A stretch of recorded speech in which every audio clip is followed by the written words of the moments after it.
together something that gave you a little idea of my background and who I am, Cool. in addition to just an idea that I like, that I wanted to share.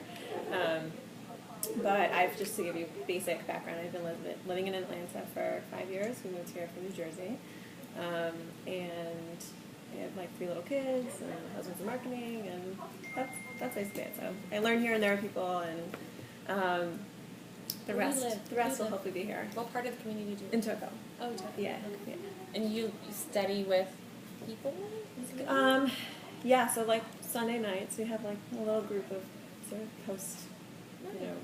post-college girls come, and I've been learning on campus a little bit. I started that after I graduated college, so yeah, so that's been most of it so far.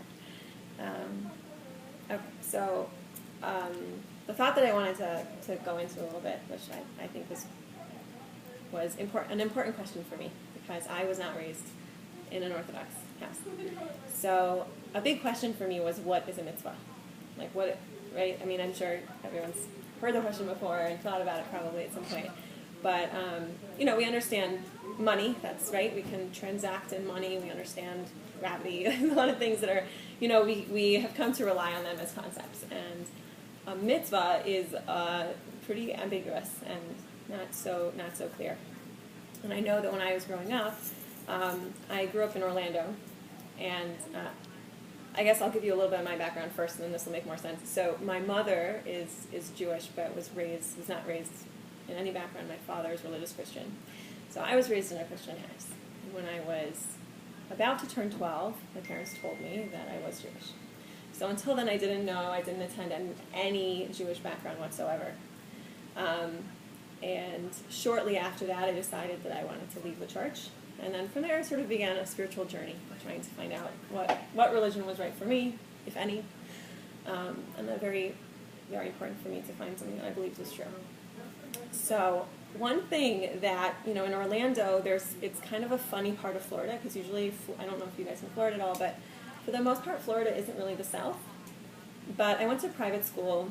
A lot of our there was definitely some Bible Belt feel in my school. And one thing I remember people laughing about is they would say, that the more religious kids, Christian kids would say, Bible stands for basic instructions before leaving Earth. Bible. And we were all like, so interesting. Yeah, to you two, that's like, hey, interesting. But to us, we were like, come on, this, ancient textbook is instructions that you're supposed to take seriously. I mean, come on, like, who's going to go, slaughter a cow today? Like, none of this, we just thought it was the most ridiculous thing. So I was cracking up when, years later, I'm in Jerusalem in seminary, and the teacher is saying to us, there's this word in Judaism, it's called halacha. That's the word we use for Jewish law. Halacha comes from the same root word as holech, to walk, because this is the way you're supposed to walk. So now I'm thinking, okay, it was me laughing at all those Christians years ago, but now I'm kind of buying into this concept. So one part of the idea of mitzvah is it's an idea of how we're supposed to live our life, right? These things are helpful for us. These things are good for us. And the question mattered so much to me because at one point, towards the end of my time, we were a pretty religious family, so for me to not be Christian was a decision. And at one point, I remember going up to the minister or whoever, and I was taking these Wednesday night adult classes in middle school. We were very unusual family, I guess. But and going up and saying, if what you're telling me God is this all-loving, all-powerful, everywhere force in the world, so what do I do between Sunday and Sunday? Because if it's everything, so what does it have to do with my life? And the minister brought me to the Book of Common Prayer and opened up to a page that shows you which Bible verse to read each day of the week. And that was the answer. And I felt so disappointed. So this question of what is a mitzvah was really important to me, because when I found that there was in this religion, which I somehow, by happenstance happened to be born into, even though I didn't know much about it, that there was this concept that whatever that force, trying to get away from that Sunday school, Hebrew school vision of the old man in the clouds, but this force, this loving everything outside of time, outside of space force, and that we can somehow have a relationship or there's some other reality that has to do with what I choose to put in my body and what I do on different days of the week and the words that come out of my mouth. That to me was an answer to a question I've been looking for a very long time. So then the question is, like, what do they do? And this thing that I think I always thought the idea of kashrus was so interesting, right? Because when you talk, I have this now because I have a 2-year-old, and I haven't had this with other kids. He's almost 2, and he'll have a popsicle, and I make a big deal like he's having a treat, he's getting a popsicle, and then he finishes, and he's like, I want a popsicle, and I'm like, no, and he just looks at me like, why not? Like, I ate it, it was good, why can't I have another one, right? Like, what's the problem? But I'm like, he wants some eggs, you want a cheese stick? He's like, no, I want a popsicle. And to him, he doesn't get it, right? He's completely, there's no concept to an almost 2-year-old of the concept of nutrition. That if you eat Cheetos all day, there's a thing called an artery, and that's not going to work for you, right? That's not like a reality when you're almost 2. Barely a reality for my 5-year-old. So, and that's what 40-year-olds struggle are. with there's selective knowledge, like we know it, but we don't necessarily want to engage with that information all the time.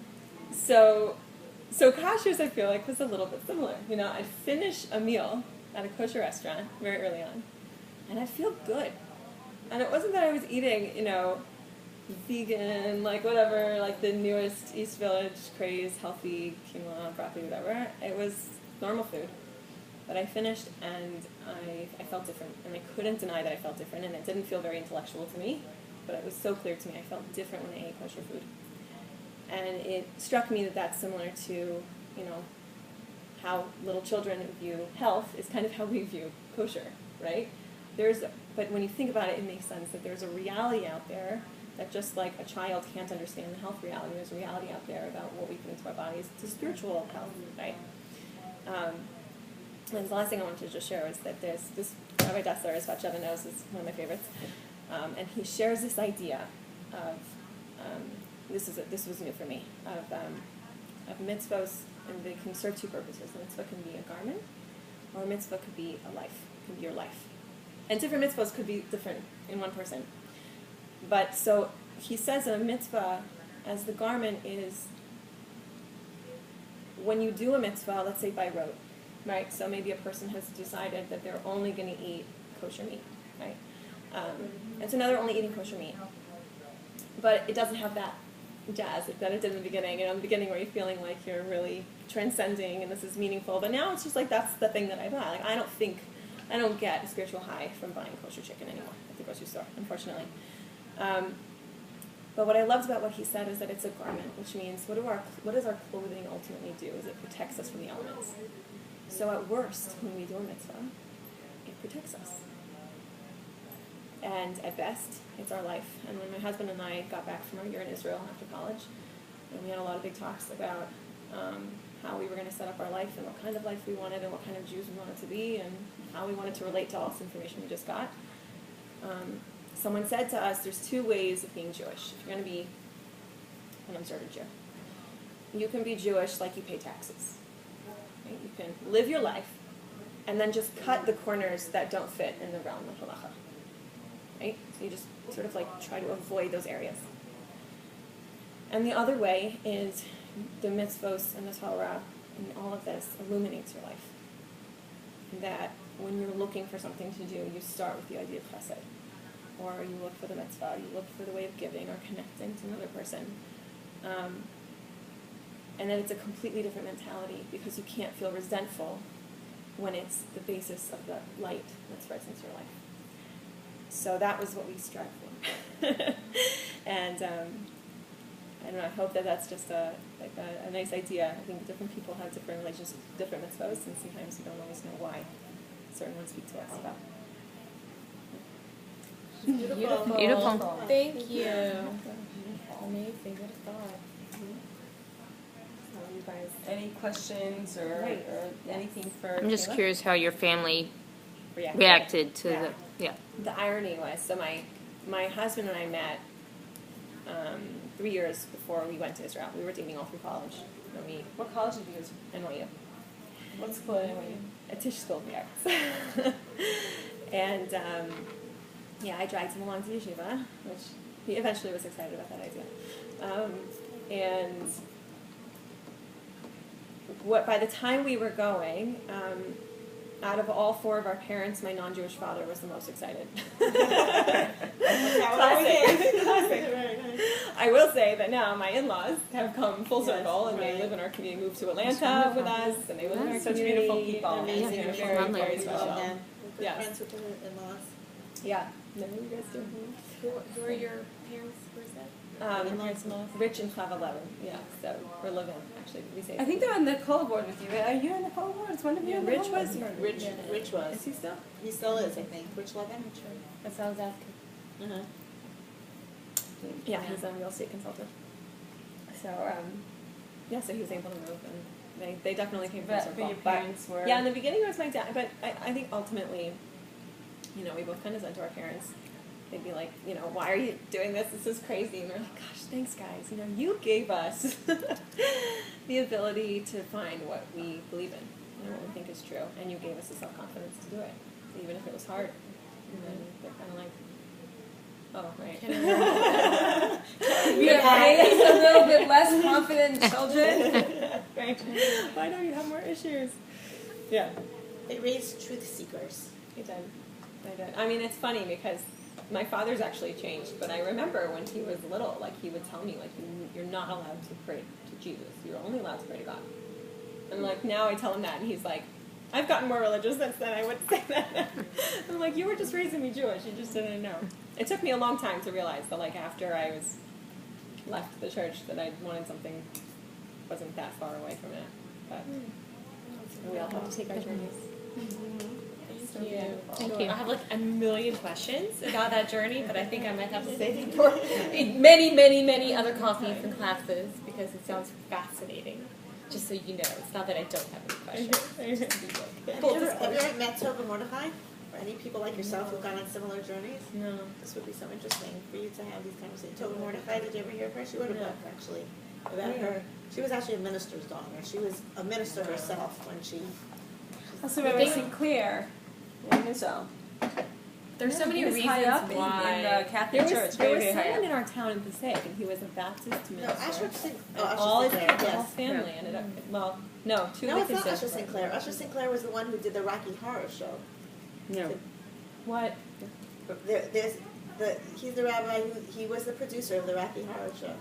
You know what that is. You ever I heard of do. it? I've never seen it, but I never know saw what it. it It was is. a cult thing in New York. Yeah. I grew up in New York. When it was. All over. It was Yeah. all It's went not over all the registering. world. Yeah. So it was in New It's not York. registering for He you. became religious. It's not him. Interesting. Anyway. Thank Okay, you, Kayla. thank you so Thank you much for so much. sharing. Thank you.